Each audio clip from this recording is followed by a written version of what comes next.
Yes, just go for it, Brian. Make all the noise. Okay, what do we have going on in the kitchen today, Allie? So because it is so warm today, I decided that what I was going to do was do cold food. And so I made a salad that is from a 15th century recipe. It's available online on Good Cookery, but I don't have the address right now.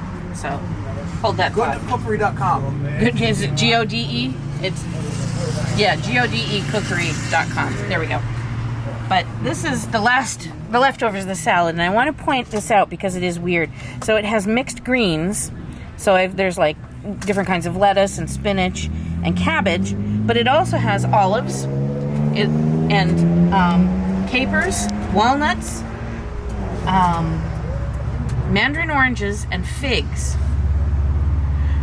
which is the weirdest combination of things ever with a balsamic oil and vinegar dressing. So it's like a sweet and sour? Yeah, it is sweet and sour. And the flavor, I when I first try a recipe, I will follow the recipe exactly as given.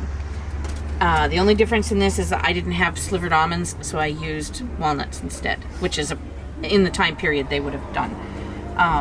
But it turned out really, really yummy. It was so good. And yesterday I made aloes of beef, which was very dramatic but fairly easy to make. Mm-hmm. Now, would they have applied like the balsamic vinegar separately? Because I remember last year we talked about how they would fry salads, like raw salads were abnormal. They didn't make a whole lot of raw salads, so I was very surprised to find a raw salad. Oh, okay. So that's an unusual thing, but it was there, and I followed the recipe. But they probably wouldn't have had a mixed emulsification of the two, oil and vinegar. They would have poured them on separately and mixed it. I cheated and bought a pre-made mix because I needed something that did not have pepper in it or paprika because we have somebody who's allergic to it. So. Most unusual, but most educational, I guess. Yes. Well, sometimes you have to change things. And when you're talking about historical food, okay, they weren't stupid. So they may not have understood why somebody was allergic to something, but if somebody blows up and swells up when they eat something, they're not going to eat that again.